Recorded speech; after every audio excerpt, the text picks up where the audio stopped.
GP has meant the implementation of huge consumption. We need to factor in also the quantities of data that are exploited. We need to streamline all of this because the global impact throughout the AI cycle is substantial. This concerns data centers and the consumption, energy consumption there, and also in water consumption and soil artificialization, and also extra impacts on the electricity network. And also critical metals are entailed in this, which could have polluting impacts.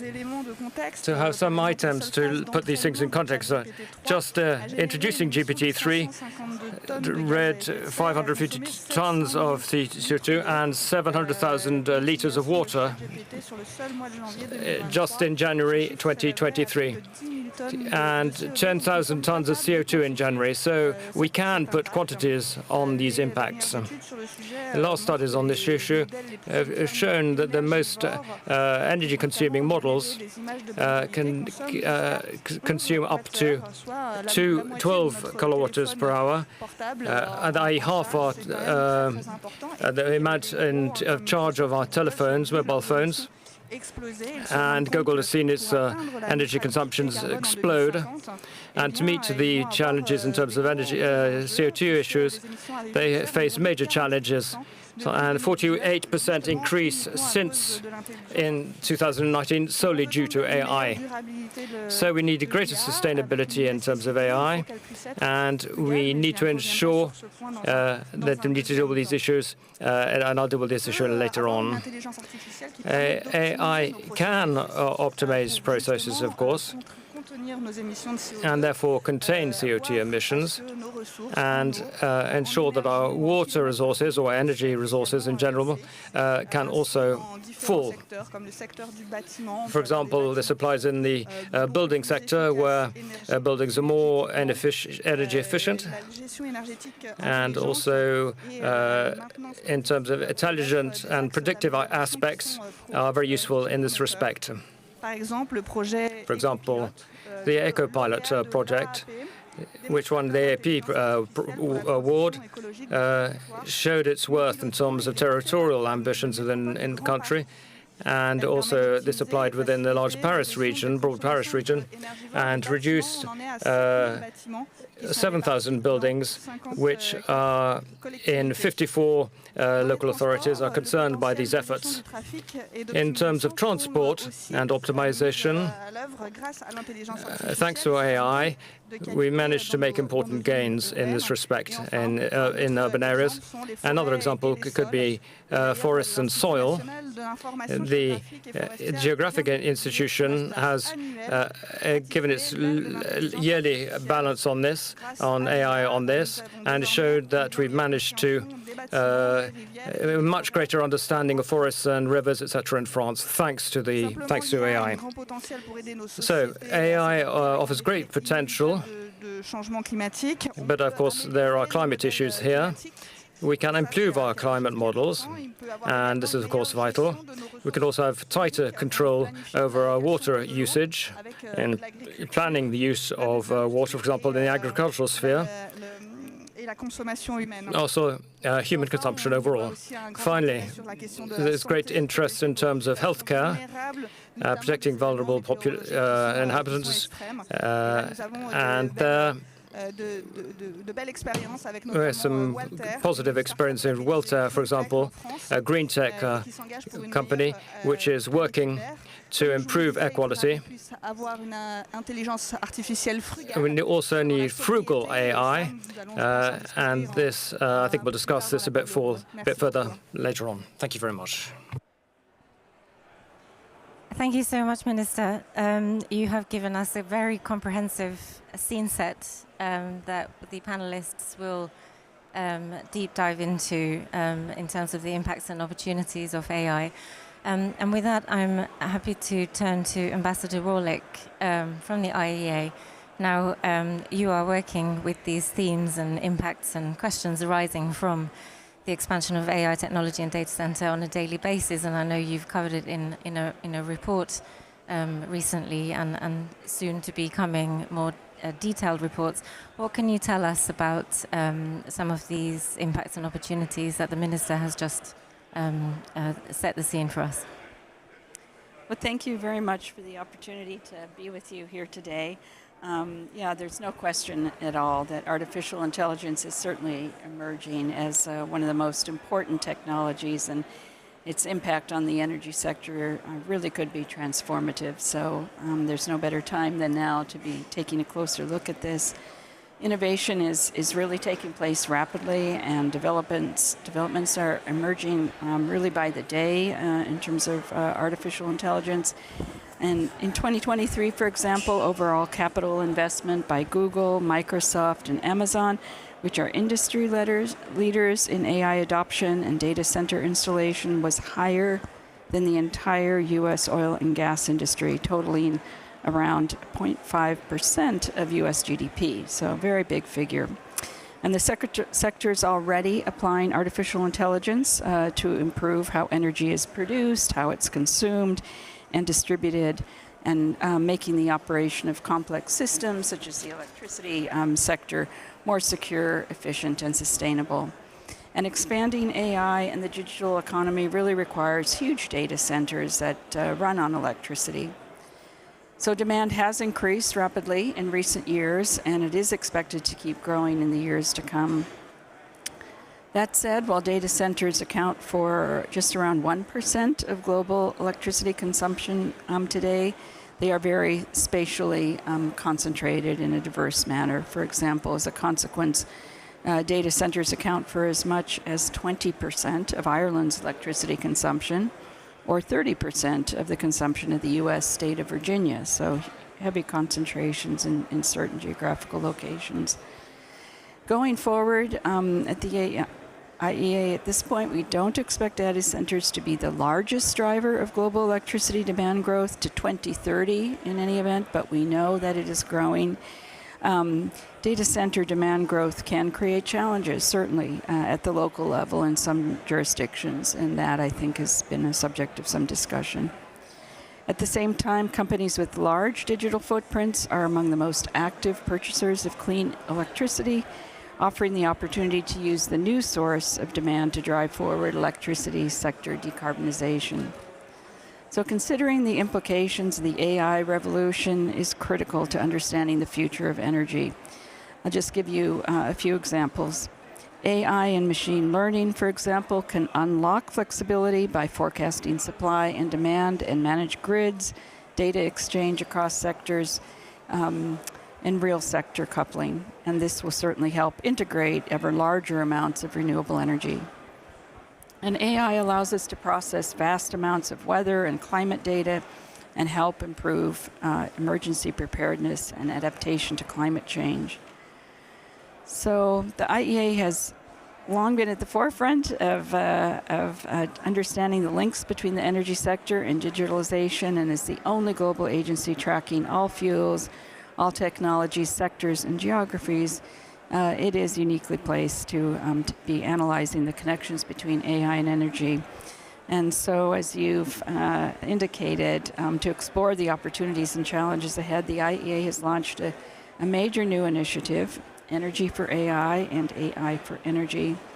There's an urgent need, no question, for dialogue between the energy sector, industry, the tech sector, and policymakers, to have a structured, comprehensive assessment of the potential implications of AI in and across the energy sector. So for that reason, the IEA will be hosting a global conference on energy and AI on the 4th of December, a technical forum on that day, followed by a high-level forum on the 5th of December. And this conference will then feed into the IEA's forthcoming special report on energy and AI early next year. So we encourage all of you to participate and look forward to learning and hearing from all stakeholders on this issue. Thank you. That's excellent to hear. Thank you so much. And so we've heard the context in terms of emissions and other impacts and consequences of AI technology at the national level, at the global level, we focus on emissions, but we are here at the Paris Peace Forum, and we're also talking about global governance and good global governance. What does that look like? And UNESCO has a unique intergovernmental mandate, of course. So I'd love to turn to you now, Gabriela Ramos. And how do you ensure the ethical and responsible development of technology to maximize the opportunities that we've been talking about, whilst also minimizing the risks and harmful impacts on people and the planet? Thank you so much, Paulina, and good morning. No? It's not? Yes? Everybody's saying yes, so you should change your Anyway, no, I think the minister and Mary has just put it very nicely, because the fact is that we know that AI has an environmental impact that we need to be conscious of, but also has an environmental promises that we should really grab. And I have to say that we are proud, because at UNESCO in 2021, we developed this recommendation on the ethics of artificial intelligence. And I think it's the changing of the conversation and the narrative. Because we were talking about technologies, we were talking about algorithms, we were talking about infrastructure, we were at awe when Gen AI came out about the exponential capacities. But then the real question and the ethical question is, great capacities for what? And how do we align these technologies with what we care about? And then I think that the conversation should not be a technological one, it needs to be a societal and an environmental one, because at the end what is happening is that we always come with an afterthought. It's like the growth process, it's exactly the same. You go, you grow, you measure your growth, and then you say, oh my God, but there is an environmental impact that is not being factored in ex ante. There is not a social impact being factored in ex ante, and this is what the recommendation is saying.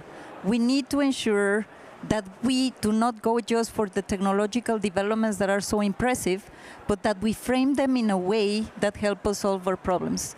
And the minister has said it, we are not on track at all, and therefore if AI, the way it's being developed, is not going to help us, and not only going to help us, but it's going to make matters more complex, then I think that we are in a real problem.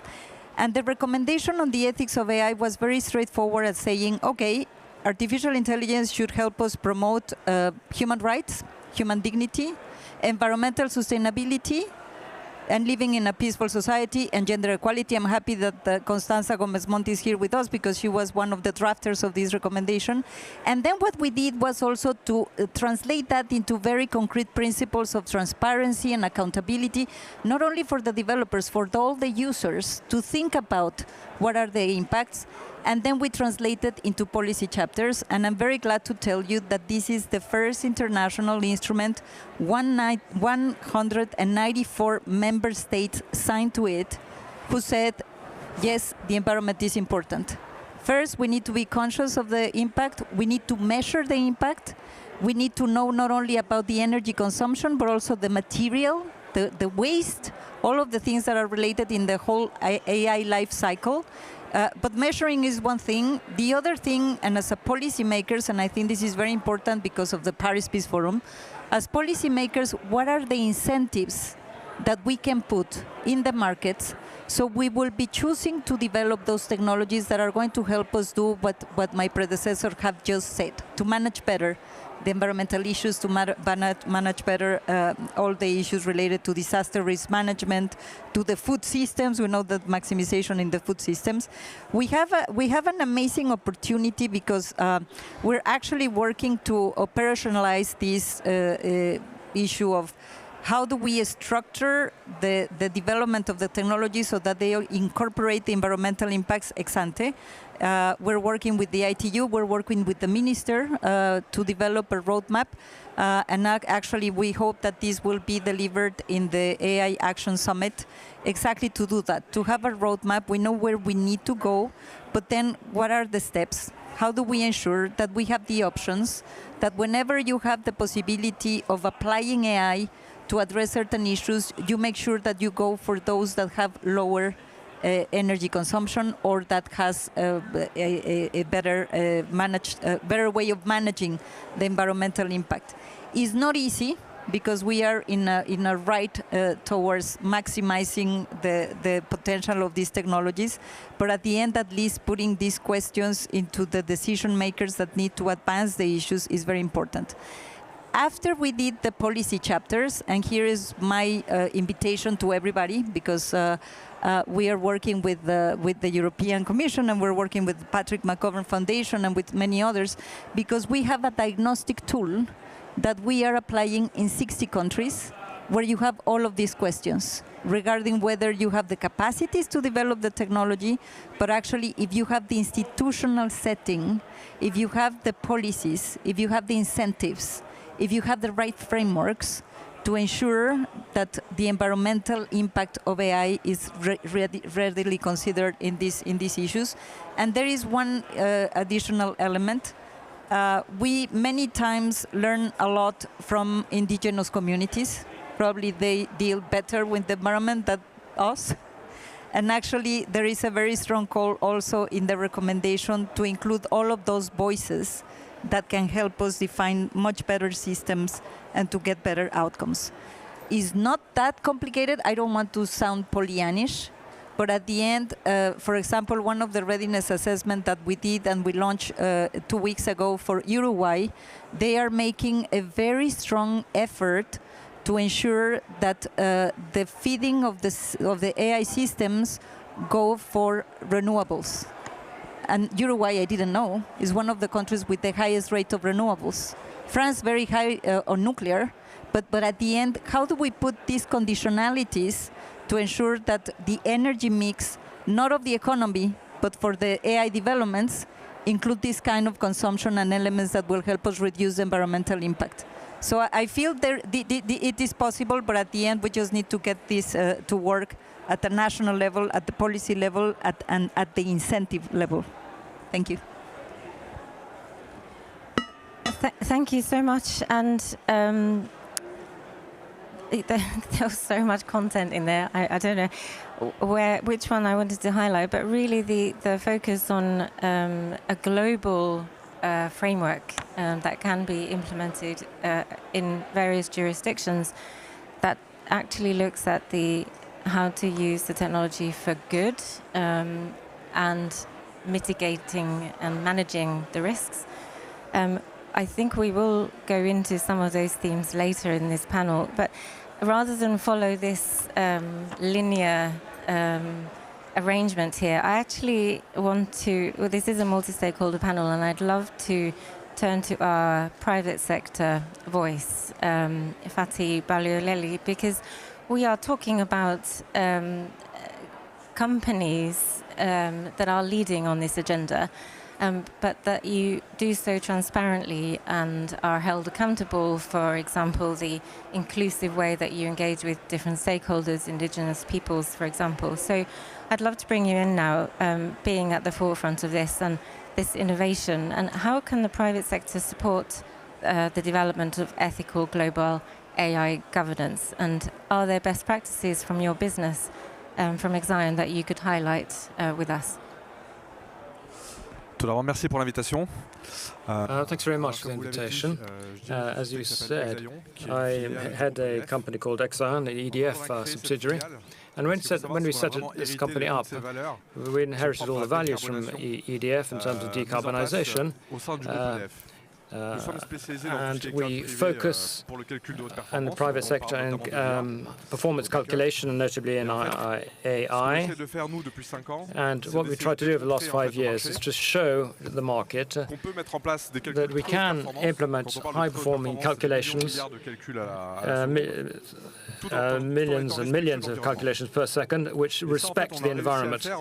We managed to do this by breaking down the calculation basis and trying to ensure that each time we have an impact, which is if it impacts the parameter in question. So what we do at Exaion right from stage 1, with recuperated supercalculators from EDF were no longer used, and we change the critical components which have aged the fastest, and we managed to save about 60% of the carbon engagement of new equipment.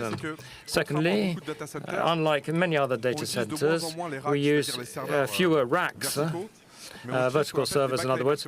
We use immersion tanks, in which we plant our IT equipment in a liquid, and this means that energy and heat can be dispersed quickly. So 30 or 40% in terms of cooling can be saved on this in terms of air conditioning, and we can also prolong by 30 to 40% the life cycle of these parts.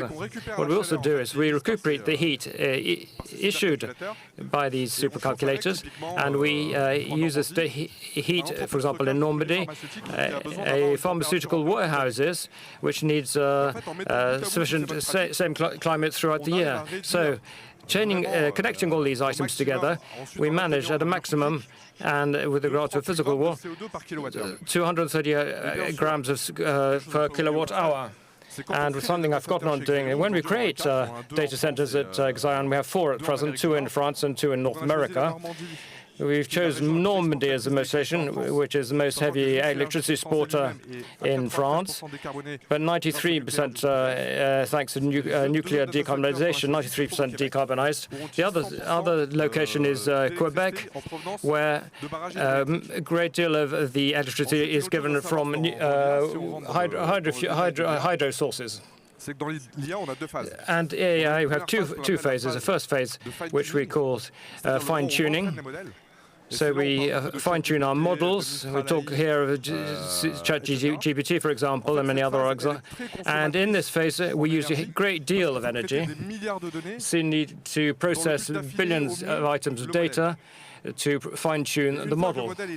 Once the model has been fine-tuned, we go to phase 2, where we incorporate the data for the company concerned. So the first stage consumes a great deal of electricity, stage 2 much less. So hardware producers, for example, in these 2 phases, have equipment is very little optimized in terms of model fine-tuning, but in phase 2, they use a much more basic material, which uses less electricity. So these are the practical measures we've implemented at Exxon in terms of push. And we provide dashboards to our customers so that they can be aware of their impact on the environment when they undertake calculations.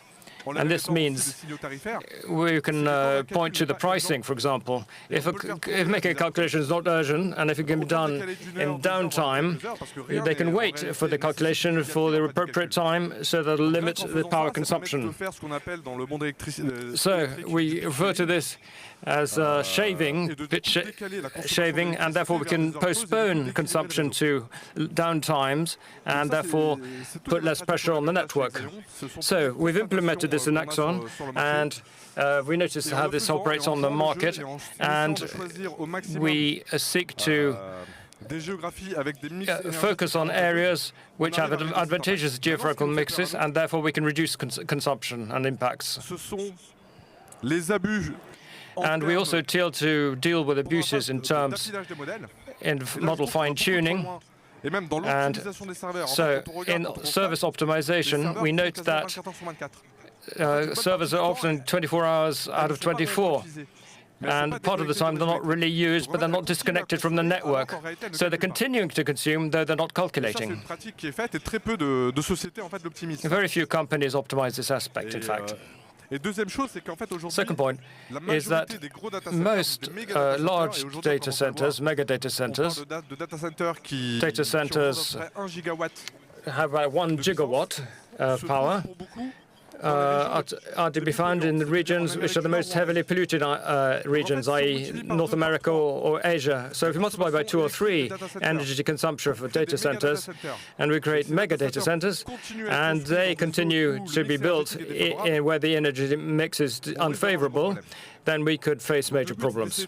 So what we need to do then is to optimize the megawatts, the electricity consumption, so we don't need to produce it, and then we need to decarbonize the system and focus on regions where the energy mix is favorable. And we also offer our clients is we incorporate this into the blockchain, so we give certificates which show the carbon impact of the services we offer. So, broadly speaking, that's how we do things at Exaion, and that's what's happening in the private sector.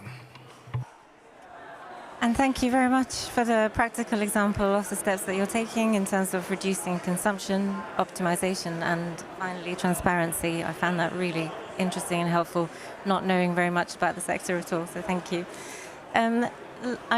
For the first round of the questions, I now turn to our final speaker, but certainly not the least, Marietta Jaeger from the European Commission. And the EU has moved fast to regulate AI. And we've already heard about the global framework and at the national level. And with the AI regulation, you're moving faster than some actors, and we'd love to learn from that in terms of what your thoughts are about the development and deployment of AI and how it can be made more sustainable. And then in terms of this global cooperation and governance, how can that help mitigate the environmental impacts of AI? Thank you. Thank you very much, and thank you for inviting European Commission. It's an honor and pleasure to sit in this distinguished panel, female panel, with one representative of the male private sector. So I also try to get a lot of information, and I asked basically GPT about how much energy artificial intelligence use. And after a very, very long answer, in essence, the ChatGPT says it generally requires significant amount of electricity to process and analyze data. So we know about the global consumption, 1%, Ireland, etc., but we also know that digitalization can lead to the higher energy consumption, but presents also the possibility to fight the climate change. So you said that the European Commission has been the pioneer when it comes to regulation, when it comes to artificial intelligence, and we would also like to be seen as those basically seeing the possibility of mitigate the greenhouse gas emissions through the artificial intelligence. We believe that there is a potential between 5 to 10% of the global greenhouse gas emissions to be reduced if we find the right balance. So the question is how to find the right balance. And here I believe the private sector has a very good reply, but in the European Commission we still believe in regulation, but also in innovation and the governance. So the regulation I told you about, innovation I have in mind like super chips, and the governance and the ethics and transparency we heard from my colleague on the right side. But what we also believe is that the green transition needs to go hand in hand with the digital, so-called twin transition. And basically we've been systematically looking into the links between digitalization and the environment benefits. So how the digital tool can reach the environmental and climate goals. And you all know not only our act on artificial intelligence, but also our Green Deal and our goals when it comes to the Green Deal. I'm not going to talk about that, but I would like to say that for us is also the top priority when it comes to international partnership and cooperation globally, because we believe that this we can only fight globally, and that's why we are making our expertise really fully available to our partner countries.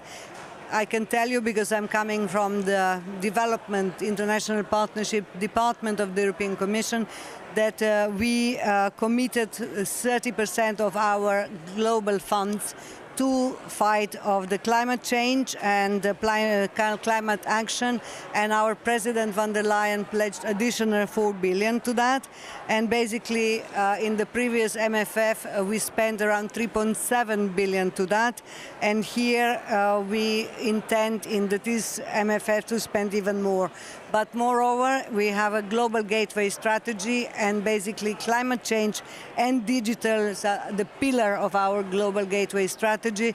It's a 300 billion strategy for our partner countries, and we believe that the investments will benefit also for them. So let me just conclude by saying how we see how the artificial intelligence can be helping to tackling climate change. We all know that the icebergs are melting, and we believe that the AI can definitely tell us where and when. We would like to use it for mapping on deforestation. We would also like to help communities facing the climate change risk.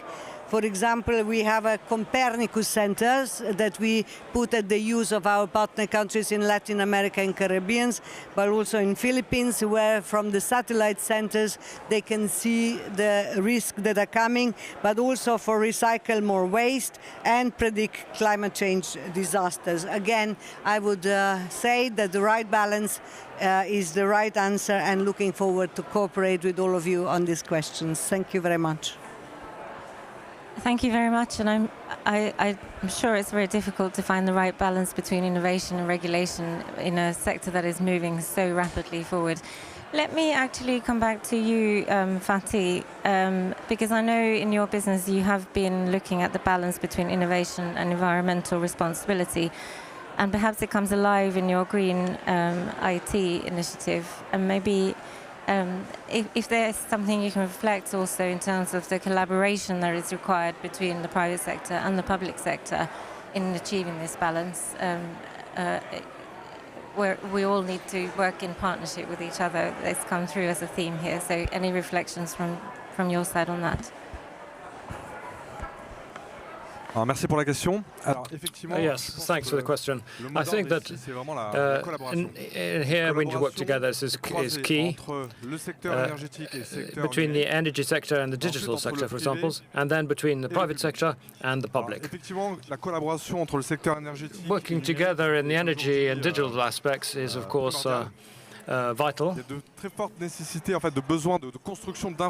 We need to build the infrastructure which is decarbonized to this end, so we can deal with the issues in terms of feeding AI needs. We've seen recently that tech champions in the US, the GAFA, have invested hugely in nuclear, and Microsoft is investing in the 3 Mile Island plant with Constellation Energy, and AWS, i.e. Amazon, is doing likewise, and using a technology with Keros power. So we see that players are working closely together, i.e. the tech players are playing with the energy sector as well.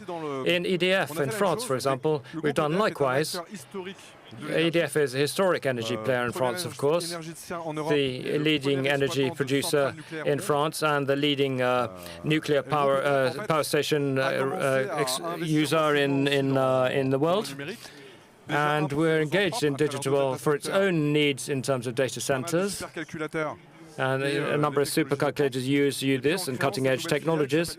And by setting Exeon 5 years ago, this new subsidiary I run, we've analyzed sector needs, and we've tried to best use energy to this end. In ADF, for example, at the moment, we're looking at electrification of usages, e-mobility, hydrogen production, for example, also in data center building.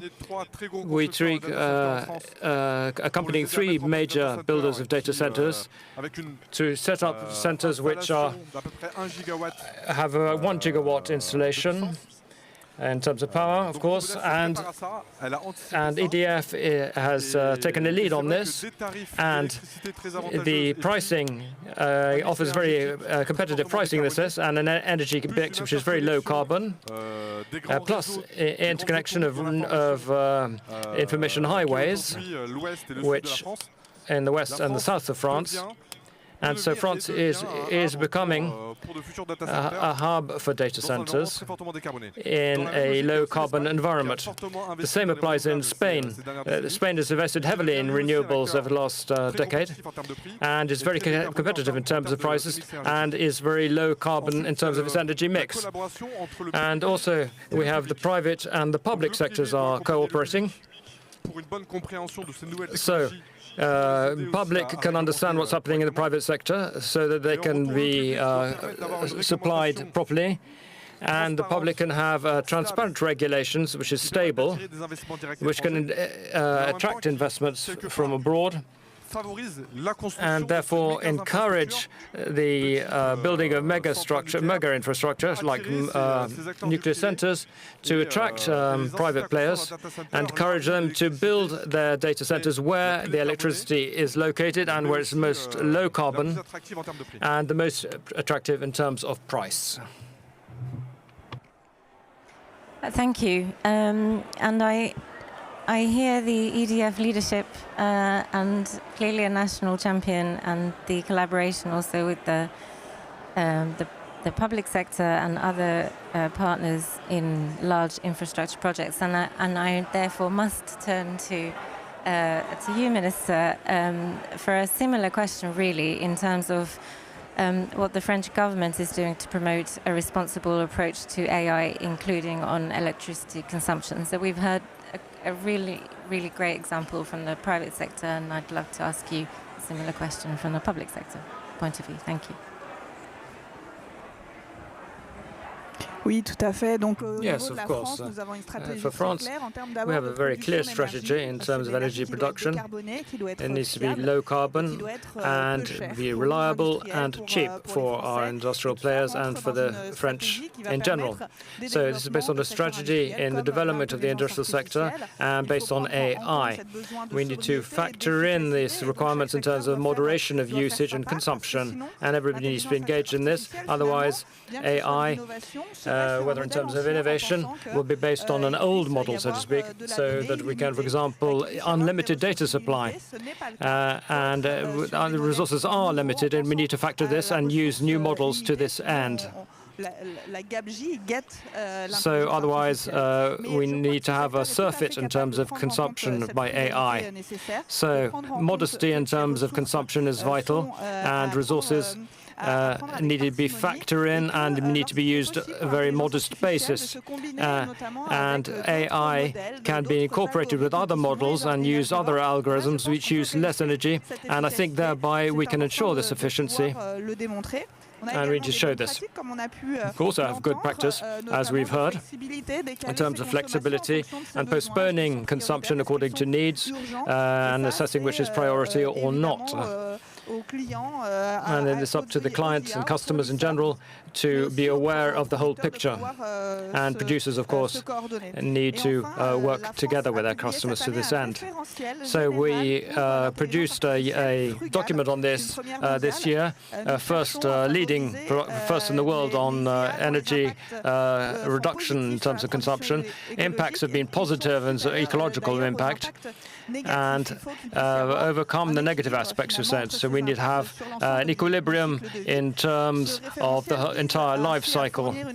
So we need to provide a clear impact, insight into the impact of AI on the environment as a whole and the measures taken to reduce it. So we have a focused tool in terms of energy consumption based on AI, and it's being improved at the moment. And we're also working with the normalization institution in Europe to set up a benchmark in terms on a European level, and we'll have a roadmap in line with international players so that we can have a normalization in terms of environmental impacts from AI and to make clear what the new best models are. So the next summit, AI Summit in February 2025, these information will be fully presented. And we also have a frugal AI challenge we're raising. And this will lead to rankings in terms of structures to show the AI models which consume the least energy throughout the life cycle. In addition to the frugal aspects, we focus on good practice in terms of location and in terms of consumption at data centers, and promote their location in those places where energy is low consumption and where water is plentiful, because these centers need to be cooled. And this within respecting of zero artificialization of soils, so that all aspects are dealt with in this respect. We've also launched pluriannual programming for energy and consulting, and data center of more than 1 megawatt have to be able to feed a quarter, for example, and industries, and this is required, and this extra energy consumption is certainly required. This is a major challenge in this respect in France.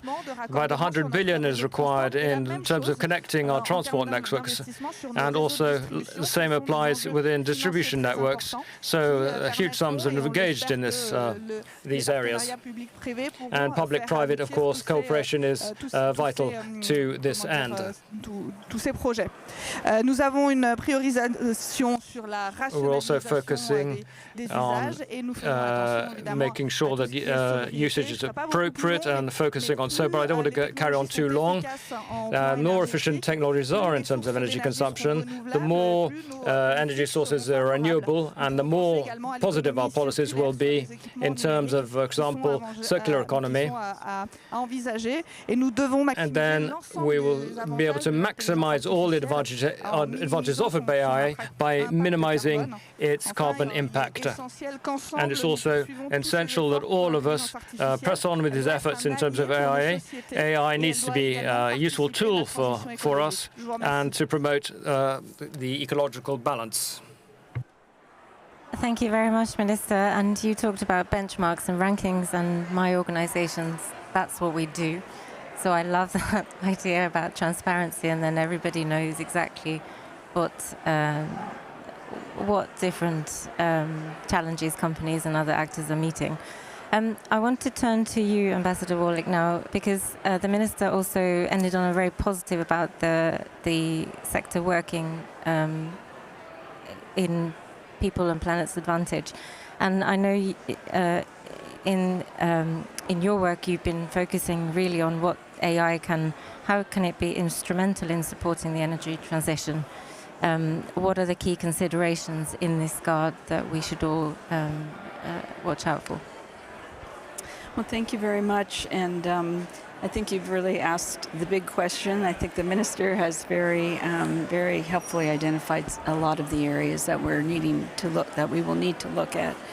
But I will say, I think from our perspective, our upcoming conference in December, and of course France's own summit on this topic early next year, I think we are hoping at least will help unlock some of those solutions. And that's exactly why we think it's so important to bring together the public and the private sector and other stakeholders around the table to really discuss this topic in a lot more detail and really take a close look at both the benefits and the challenges, and particularly as you're asking, how AI may be able to help us unlock some of the big challenges we're facing in areas such as innovation and driving energy efficiency and so on.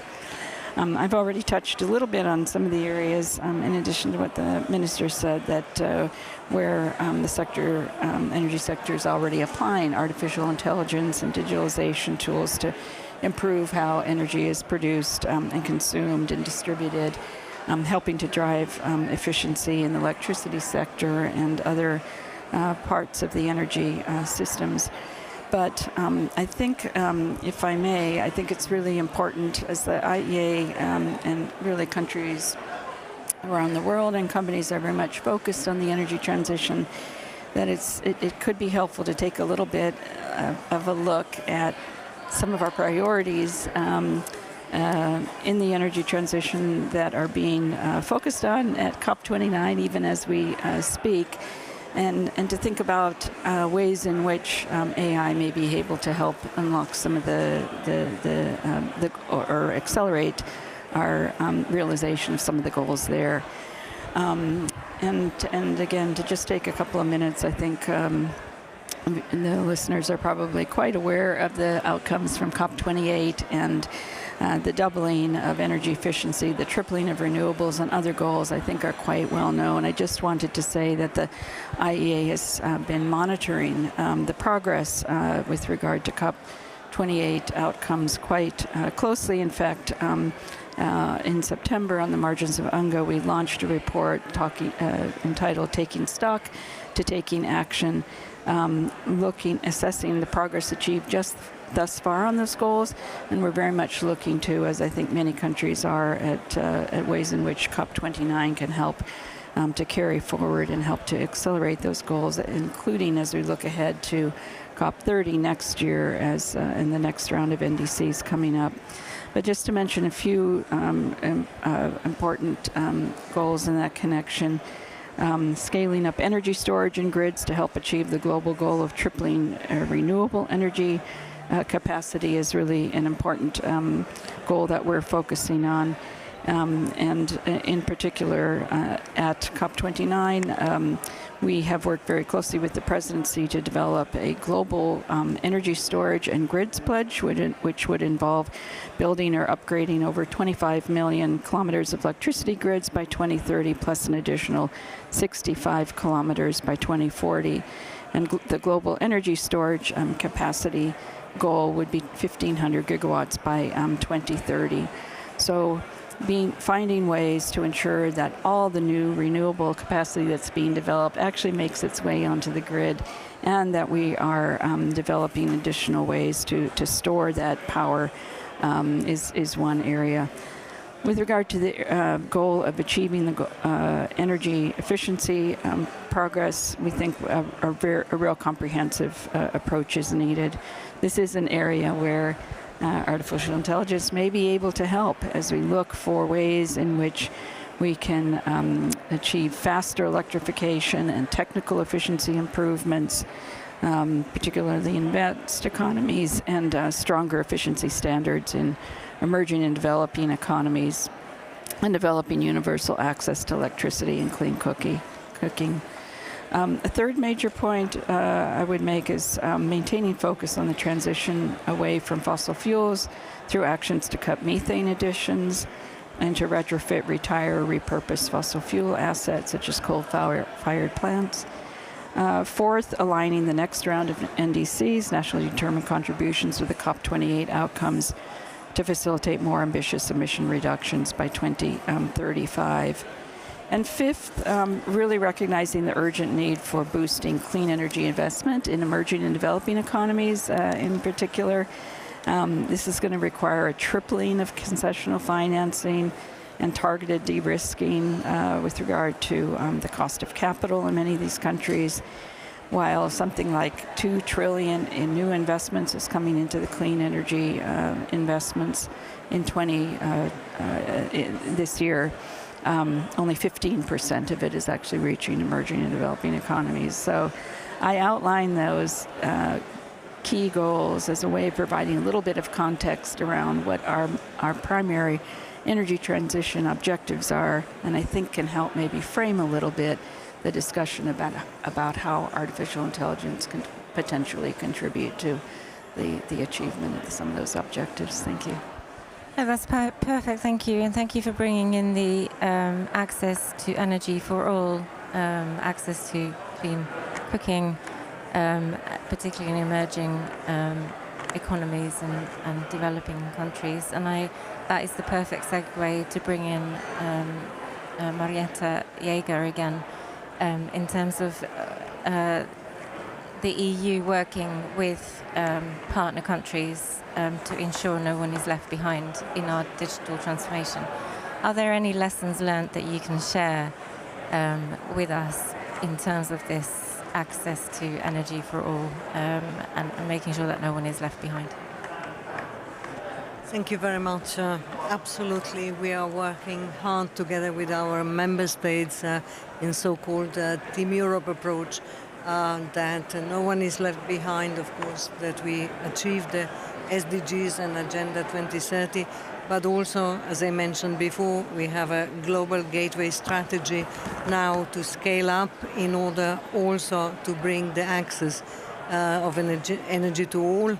According to the World Bank, we know that we still have 680 million people without access to energy. We have many initiatives to basically bring more access to energy to our partner countries. As I mentioned before, from the EU budget, we put around 4 billion for the financial perspective for this approach, basically focusing on the renewables and energy efficiency. But as you know very well, the EU as such is the leader when it comes to the climate finance, 28 billion out of 100 billion pledge, and looking forward to Baku's results and maybe the new targets. We will see that in Baku. But I would say that what we are trying to do with our example, also what we are doing not only in the Green Deal, but also, for example, with the EU AI Act that basically foster trust and accountability into the artificial intelligence, because what we need is really to gain the public trust, I would say, in to address the global challenges such as climate change and energy insecurity. That, and as I said before, that the artificial intelligence tools can basically bring the solutions that can facilitate the access and the clean transition as well.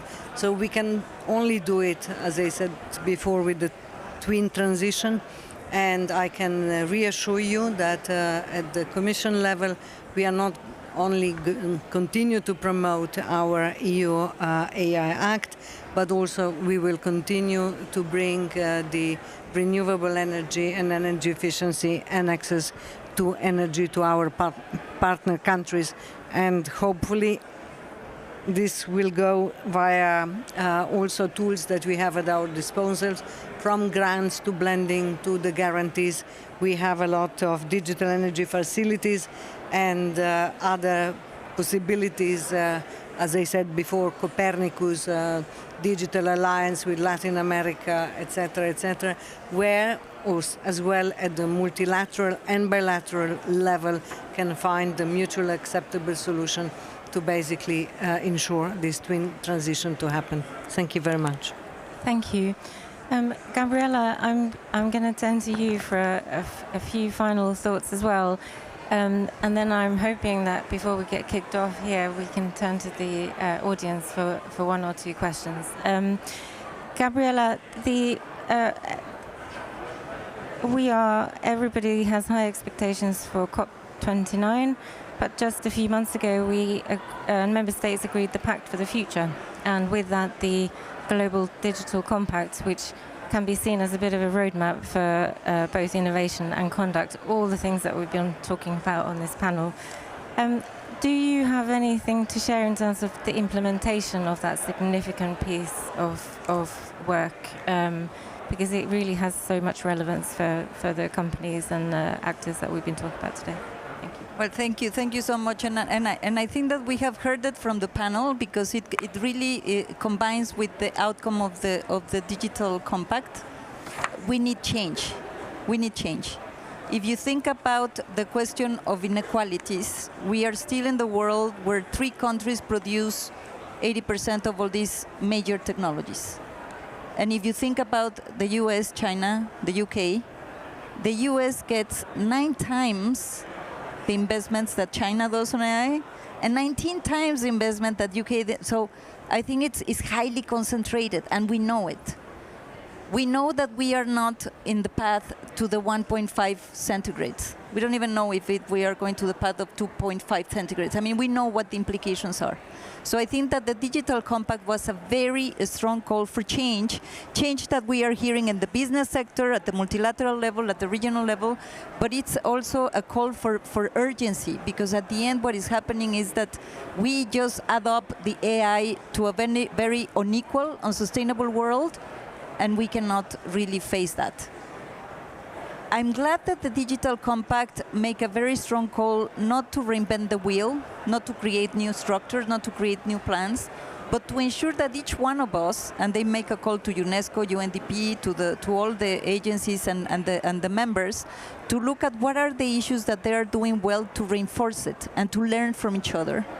They decided in the specific area of artificial intelligence to establish a scientific panel, which I think is super important because we need to understand better too. All the work the IA is doing, all the work that we are trying to grasp in terms of this energy-intensive consumption of AI and the impact needs to be there out, needs to be seen, needs to be understood. But more importantly, not only the diagnostic of where we are, but what you were saying, very specific policy tools, very specific grants, very specific, and let's think about, because on the scientific panel and then the policy dialogue that is another outcome, what we need to understand is not how the technologies work, but how it interacts with our societies and how it interacts with the environment and how we can reshape the ecosystem of incentives, as I said, to make deliver for good. And it's not easy, because we have, since the Paris Agreement, been thinking on these economic instruments, the subsidies, the taxes, the tax break, the prices of carbon, the taking away the subsidies to fossil fuels. All these measures, we know what it works. We need to find a very similar analogy to ensure that the AI goes on those areas we want it to go, and limit the impact by design, not as an afterthought. So I feel that the pact and the Global Digital Compact is not anything else than a very strong call that we're late. We're late for the SDGs, we're late for the climate, therefore let's just try to bring AI to help us deliver. Thank you very much for those final words, and I have failed as a facilitator, and our clock is 0 and I can't take questions from the floor now, but this forum is supporting networking. That is why it's a silent panel. So I do hope that you can take the time to reach out to the panelists. I just want to thank them. They've been expert, they've been insightful, really given us a lot to covered a breadth of issues and topics. We talked about the AI case for digital and environmental transformation, and how at the heart of that collaboration between public and private sectors across digital and environmental sectors is critical. There needs to be a foundation of transparency and accountability to gain public trust, and then the AI tools can support the green transition, and we must build on existing work. So with that, thank you so much for your participation, and to my panel. Thank you.